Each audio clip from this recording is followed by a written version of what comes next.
수술한 환자분에서도 3분의 2 이상에서는 결국에는 췌장암은 재발을 많이 하는 암 중에 하나입니다. 그리고 1, 2년 내 재발이 50% 이상이라서 조기 재발도 많은 편입니다. 재발을 낮추기 위해서는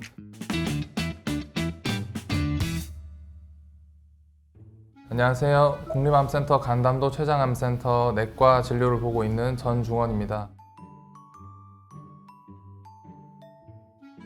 이번 시간에는 진료실에서 환자분, 보호자분들께 말씀 못 드렸던 내용들도 말씀드리고 또 우리 환자분들, 보호자분들이 꼭 알아야 될 내용에 대해서 자세하게 말씀드리고자 합니다.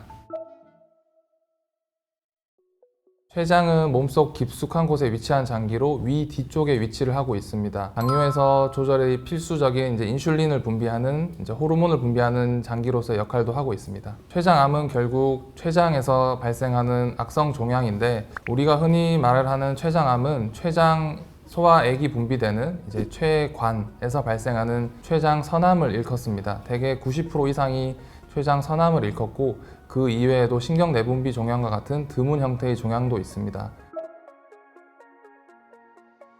아까 말씀드렸던 것처럼 복강 깊숙한 곳에 위치해 있고 조기 검진이라든지 건강 검진에서 잘 확인이 되지 않는 경우가 있습니다. 그리고 췌장암은 위치적인 특성 때문에도 증상이 발생했을 때는 상당히 진행이 된 상태, 특히 수술이 어렵고 결국에 항암 치료를 해야 되는 진행성 단계에서 많이 발견이 되고 진단이 된 이후에도 항암 치료와 같은 치료에 잘 듣지 않아서 예후가 불량한 암으로 알려져 있습니다. 췌장암의 대표적인 증상은 소화불량, 식욕부진, 복통 이런 것들이 있을 수 있고 췌장암이 생기는 위치에 따라 황달이 초기 증상일 수도 있습니다. 췌장이 후복강에 위치를 하고 있기 때문에 췌장암이 커지면서 주변 신경을 자극한다든지 통증이 배로만 오는 것이 아니라 등 통증도 유발을 할 수 있는 게 췌장암의 특징적인 증상 중에 하나입니다.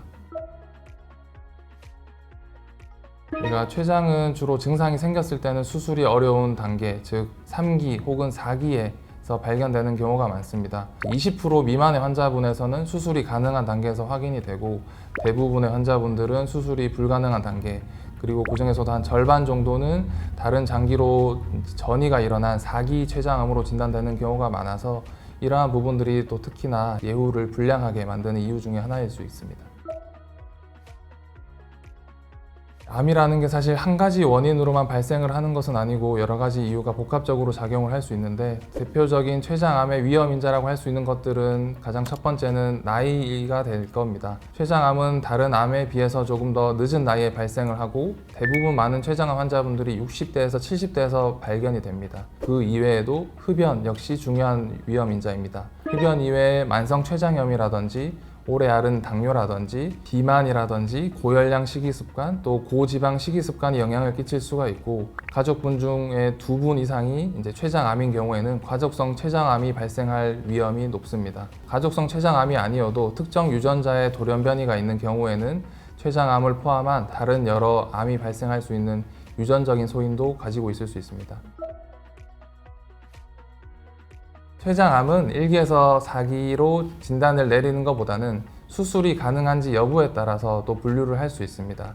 그래서 수술이 가능한 절제성 췌장암이 있고 주변에 혈관을 많이 침범을 해서 깨끗하게 암을 절제하기 어려운 국소진행성 췌장암이 있고 원격 전이가 발생한 전이성 췌장암이 있습니다. 다만 췌장암에서는 조금 특징적으로 절제 가능한 췌장암과 국소진행 췌장암 그 사이에 되는 경계성 절제 가능 췌장암도 있을 수 있습니다. 경계 절제성 췌장암의 경우에는 최근에는 바로 수술을 하기보다는 항암 치료를 먼저 하고 수술을 진행을 하고 있습니다. 췌장암의 내과적인 치료는 항암 치료가 대표적일 건데요. 일반적인 항암 치료는 세포독성 항암제입니다. 췌장암은 다른 암에 비해서 항암 치료 반응성이 좀 떨어지기 때문에 한 가지 항암제를 쓰는 것이 아니라 여러 항암제를 복합해서 사용을 하고 있습니다. 대표적으로는 폴피리녹스라는 항암제가 있고 다른 항암제로는 젬시타빈 아브락산이라는 병합요법을 시행을 하고 있습니다. 최근에는 날리리폭스라고 해서 오니바이드를 병합한 또 항암 치료를 하고 있지만 해당 요법은 아직은 급여가 되지 않아서 많은 환자분들이 폴피리녹스 혹은 젬시타빈 아브락산을 사용을 하고 있습니다. 또 최근에는 4세대 항암제인 대사 관련된 항암제가 개발이 되었고 저희 국립암센터에서도 임상시험을 진행을 하고 있습니다. 췌장암이 지방을 에너지원으로 사용을 해서 암이 커진다라고 생각을 하고 있고, 이러한 지방 산화를 막아주는 대사항암제를 개발을 해서 1차 치료인 폴피리녹스와 병합 치료로 임상 연구가 진행되고 있습니다. 그 이외에도 유전자 돌연변이를 확인을 하고 표적 항암제를 하는 이런 임상 연구들도 진행이 되고 있고, 새로운 신약에 대한 요구 그리고 신약의 개발들이 췌장암에서의 항암 치료의 발전에 더 기여할 수 있을 것 같습니다.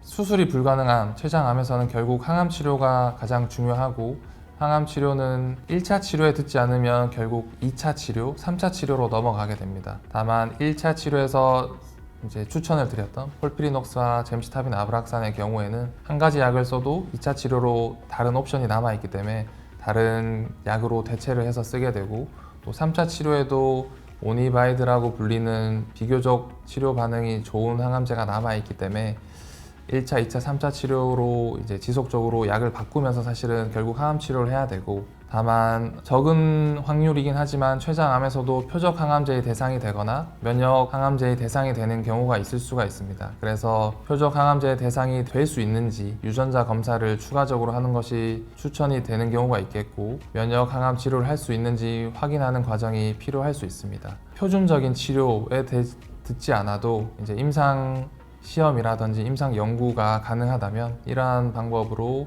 치료를 유지하는 것이 중요할 것 같습니다.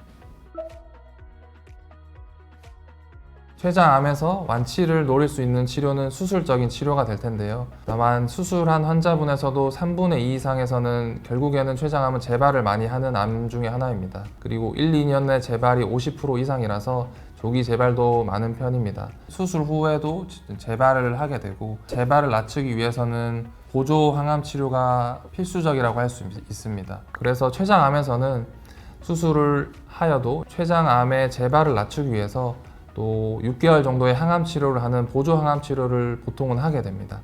보조 항암 치료의 목표는 눈에 보이지 않는 암세포, 특히 췌장암의 경우에는 진단 당시부터 이미 미세하게 전이가 되어 있을 수 있다고 보기 때문에 수술 이후에 혹시나 남아 있을 수 있는 미세 잔존 종양을 죽이기 위해서 항암 치료는 환자분의 체력이 가능하다면 꼭 필수적으로 하시는 것이 추천이 되고 있습니다. 환자분들이 가장 힘들어하는 부분 중에 하나는 결국 항암제에 따른 부작용일 텐데요.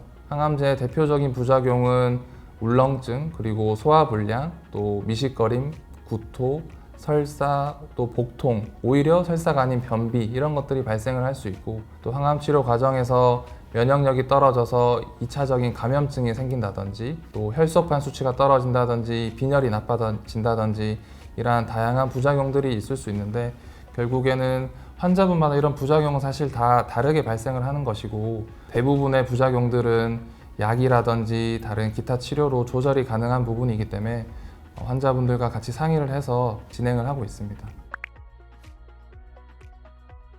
다행히도 우리나라에서는 췌장암에서 추천되는 항암제의 경우에는 대부분의 항암제는 급여가 되기 때문에 환자분들의 경제적인 부담을 조금 덜 할 수 있을 것 같습니다. 다만 면역 항암제라든지 혹시나 가능하게 된 표적 항암제라든지 이러한 췌장암에서 흔히 쓰기 어려운 약들은 아직은 급여 인정이 되지 않아서 환자분들의 부담금이 있는 부분이 있습니다. 항암 치료하시면서 많은 분들이 주의해야 될 사항이라든지 아니면 피해야 될 사항, 이런 것들을 많이 여쭤보시는데, 항암 치료 중에는 면역력이 떨어질 수 있기 때문에 감염증에 대한 예방을 하시는 것이 좋겠습니다. 손 씻기라든지 마스크 쓰기라든지 이러한 기본적인 감염 수칙을 지켜주시고, 또 항암 치료를 하면 여러 부작용으로 인해서 또 체력적인 부분이 유지가 잘 되지 않는 것이 항암 치료의 또 가장 어려운 부분 중에 하나입니다. 그래서 체력을 잘 관리를 하는 것이 가장 사실 중요하다고 볼 수 있겠고, 체력 관리를 위해서는 골고루 음식 섭취를 잘 드시는 것이 가장 중요하고, 가능한 범위 내에서는 간단한 운동 그리고 좀 활동을 하시는 것을 권유를 드리고 있습니다. 오히려 항암 치료를 하니까 집에만 있거나 가만히 계시면 체력이 떨어질 수 있어서 항암 치료에서는 체력 유지가 필수이겠고, 암에 걸렸다고 하면 사실 또 주변에서 많은 분들이 걱정을 해주시니까 건강식품을 많이 추천을 해주시는데, 여러 건강식품들은 사실 오히려 간이라든지 콩팥이라든지 이제 부담을 줄 수가 있고, 항암 치료에는 오히려 더 부정적인 요인으로 작용할 수 있기 때문에 꼭 담당 의사와 상담을 하시는 것이 중요할 것 같습니다. 췌장암은 분명히 다른 암에 비해서는 여전히 예후가 불량하고 또 발전해야 될 부분도 상당히 많이 남아있는 암이긴 합니다. 다만 과거에 비해서는 예후도 많이 개선이 되었고, 지속적인 치료법의 개발과 또 수술 방법이 발전을 하고 있으면서 췌장암이라고 하더라도 치료 그리고 완치에 대한 기대를 가지고 또 용기를 가지고 치료를 적극적으로 받는 것이 중요할 것 같습니다. 이러한 췌장암을 두려워만 하는 대상이 아니라 관리를 하고 또 이겨낼 수 있는 대상으로 인식을 바꾸고자 저희는 11월마다 세계 췌장암의 날 행사를 통해서 환자분들 그리고 보호자분들의 교육과 이제 인식 개선을 위해서 노력하고 있습니다. 앞으로도 저도 췌장암을 보시는 다른 의사 선생님들도 환자분과 보호자분들을 위해서 최선을 다하겠습니다. 이 외에도 추가적으로 궁금한 사항이 있으시면 댓글로 남겨주시면 추후에 확인해서 답글로 남겨드리도록 하겠습니다. 감사합니다.